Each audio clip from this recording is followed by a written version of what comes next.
All right, I know a lot of y'all probably don't understand the significance of the NFL selling the red zone and um, NFL Network to ESPN, which is Walt Disney, and NFL ownership of Walt Disney. Um, Getting equity in Walt Disney for the deal. Y'all may just think, oh, I get to see red zone on ESPN, and I think it's supposed to happen by like the late 2020s or 2030, at the latest, I believe.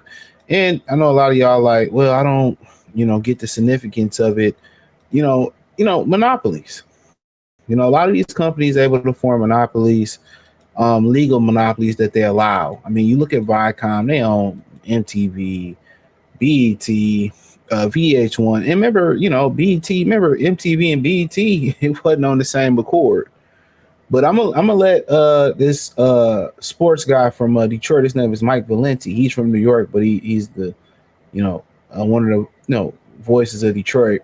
And you have to listen to what he says. This is why it's significant. NFL is now an owner of ESPN. They own enough to where you ain't ever going to hear an honest piece of commentary about the NFL ever again. Yeah, you think you're going to hear the word concussion? You think you're going to hear CTE? You think you're going to hear the next time some scumbag player beats a woman senseless or drives a car and kills somebody? Right. I understand where this industry is headed, and I won't be a part of it. I got better things to do in this life. You as fans have a choice. What do you want? There is a growing percentage of people, whether it's callers, texters. I think some of you like being lied to. I think you like being told you're the prettiest belle at the ball. I think you like being lied to about your teams. Does the average football fan understand what just went down? Dan Patrick said it best yesterday. Mind you, he worked for ESPN. He goes, they're already sitting on stories. Well, why would ESPN give up 10% of their company? You know why? So they don't get shut out of the 2029 negotiation. This is their only way to guarantee they get to keep Monday Night Football. They don't have the Bezos money. If you think Fox's coverage of the Big Ten is bad, this is another level. When you own it, there is a 0% chance any, and I use this term very lightly in the current format, any ESPN personality is going to say an effing thing that is remotely critical, remotely interesting, thought-provoking. In the event that one of the personalities does, just wait and see. They'll be on a vacation for the next week. I think ESPN is setting up a caper. They're going to roll out their new streaming service in the next 2 weeks, I believe. It's going to be $30 a month. Do you know what the next step is going to be? Pay-per-view games. They're going to start segmenting the biggest SEC games they get their hands on. You don't have to pay for them. But these moves are killing sports. If I took you through everything you needed to watch the NFL this year, you'd vomit. It's 7 streaming services plus the purchase of Sunday Ticket. Thousands of dollars. For what we always had on Fox and CBS or NBC, the greed is so far gone. It's so egregious. It's so offensive. So the NFL is now an owner of ESPN. All right, man, and there are some things that the common person wouldn't understand until he broke it down that way. And there may be a few other things, that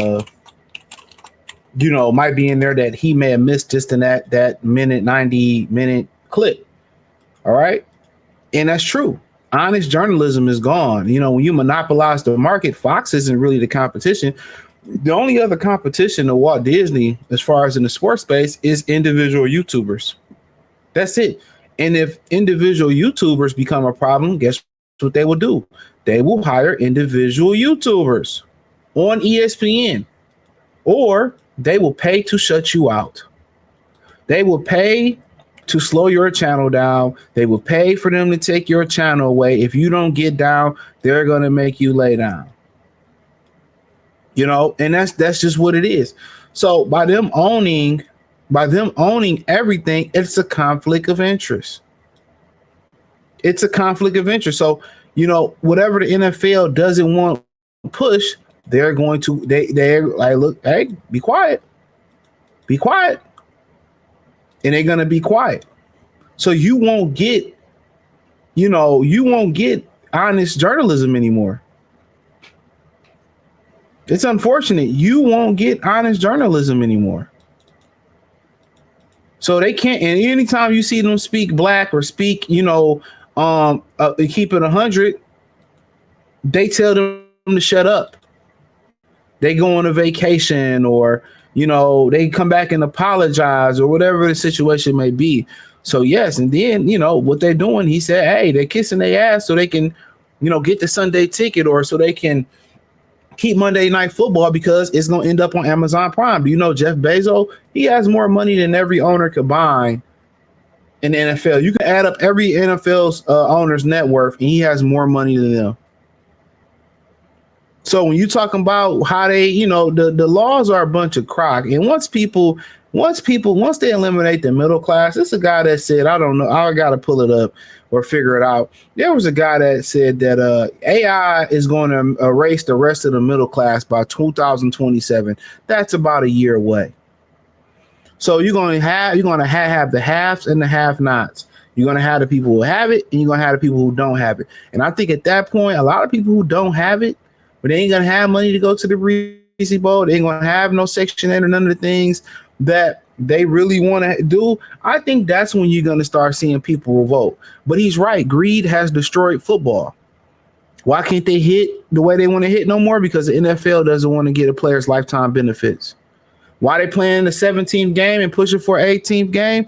It's financial greed. They don't care about player safety. Guess what? I just said they wanted to, take the hits away from the head, the concussions. It's not about wearing guardian caps. It's not about caring about the safety of their players. They don't care about the safety. It's about protecting their pockets. They don't want to pay lifetime benefits. Why is it football on Sunday, Monday, and Thursday?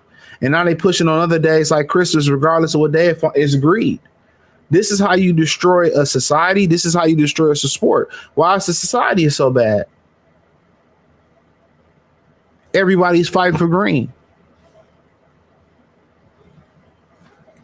This is what they mean when the money is all root of all evil. And when people point back and say, well, where was the true fall of the ultimate supreme sport of the NFL?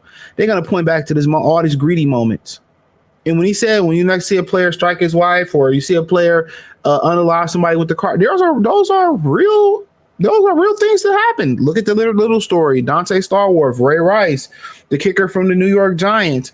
So they're going to start, there's no more journalistic integrity. There's no more. They cornered the market. There's nobody that can keep it real or keep it funky. All their opinions are going to be paid for. So only thing you're going to hear about from YouTube, and they're going to start buying YouTubers and buying social media, or regulating and quieting your channel down. They're already doing it. They're already doing it. So you're not going to be able to speak your mind. You're not going to be able to keep it 100. It's a censorship.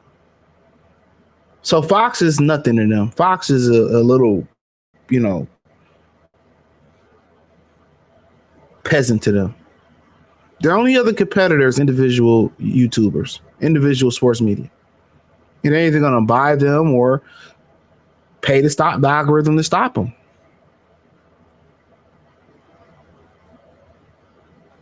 I don't watch ESPN. It's terrible because it's phony. It's phony baloney. It's phony baloney. They can't say what they want to say. I'm not a subscriber to that. And most people believe these games are fixed, regardless. So money has destroyed sports.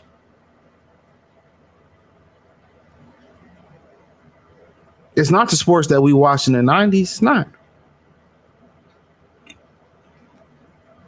So ESPN, I agree with this comment. It died 10 years ago or more. Everything that Disney has really touched. Let me see when Disney bought ESPN. Let's see.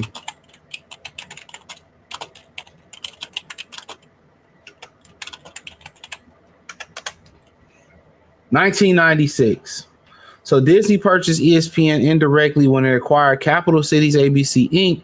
in 1996. So indirectly. So own majority stake. So they purchased in 1996.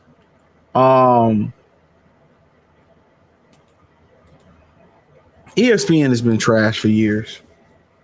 It's been trash. Everything that Walt Disney has touched lately, Marvel, it's been going downhill. Star Wars has been completely trash. Like everything ESPN has touched has been trash. And get to his latter point, he said they're going to start making people pay with them rolling out the reformed version of ESPN Plus. That's what that pretty much is. He says they're going to start making people pay for major games, and so be it. I don't give a. The games ain't that good like I used to be. When I used to watch Ricky Williams, and I used to watch, Michigan football in the 90s and the early 2000s, and the Ohio States and the Texases and the USCs and Washington States, and it's not that good no more. And he's right. They're gonna start making you pay for certain games to watch. I guarantee he's probably right about that. Oh, you gotta pay $10 to watch this game. Remember, you had to have Peacock to watch some of that Kansas City playoff game. It's greed. It's greed. And they know some people gonna stream it, or some people just not gonna watch it. And they're gonna find an alternative, but it's gonna have enough people paying $10, $5, $20, $30 just to watch it. At some point, that's what it's gonna come to. Greed. So, thumbs up the video, share the video, subscribe to the channel. Next subscribe button is the bell icon button. Hit all notifications, increase your chance. Get notifications. We go live or drop video. Hit the link in the description. Follow me on X, Instagram, Spotify, Anchor, Cash App, Venmo, PayPal. Hit the link tree. Join the Patreon and everything else. Peace.